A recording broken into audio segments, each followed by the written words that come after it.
ఒక్క నిమిషం. నేను దేవుడిచ్చిన అన్న అనలేదు. ఆయన అన్నది నాకు దేవుడిచ్చిన చెల్లెలు అన్నాడు.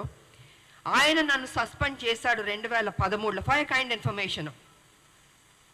పార్టీ నన్ను మోసం చేస్తుంది, కానీ నేను ఎవరిని మోసం చేయలేదు. అది మీరు గుర్తుంచుకుంటే బాగుంటుంది. కేసీఆర్ పదో చెల్లెలని కాంగ్రెస్ పార్టీ 2013 జూన్ జూలైలో తెలంగాణ ఇస్తున్నామని అనౌన్స్ చేసిన వెంటనే అదే రోజు రాత్రి 12ంటికి ఆడబిడ్డలని చూడకుండాను నన్ను సస్పెండ్ చేశాడు. కానీ బయటికి ఏం చెప్పాడంటే నాకు నేనుగా వెళ్ళిపోయానని అబద్ధం చెప్పాడు. కేసీఆర్ అబద్ధాలు చెప్పడంలో దిట్ట.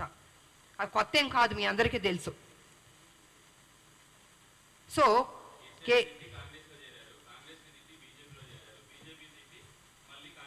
చారి గారు మనం వాస్తవాలు మాట్లాడుకుందాం. తిట్టి కాదండి. ఎదటి వాళ్ళు చేసే మోసాలకి ఒక ఉద్యమకారినిగా తెలంగాణని కాపాడుకోవడం నా బాధ్యత. నా స్ట్రాటజీ మార్చుకోవడం నా బాధ్యత. ఇప్పుడు అమ్మవారు ఉంది, అనేక అవతారాలు ఎత్తుతుంది. దేనికి? రాక్షసులు చంపడానికి. మా ఒక సింగిల్ లైన్ అజెండా ఏంటంటే కేసీఆర్ దింపడం కోసం మేము ఎంత దూరం అన్న ట్రావెల్ చేస్తాం, ఎంతకైనా తెగిస్తామండి.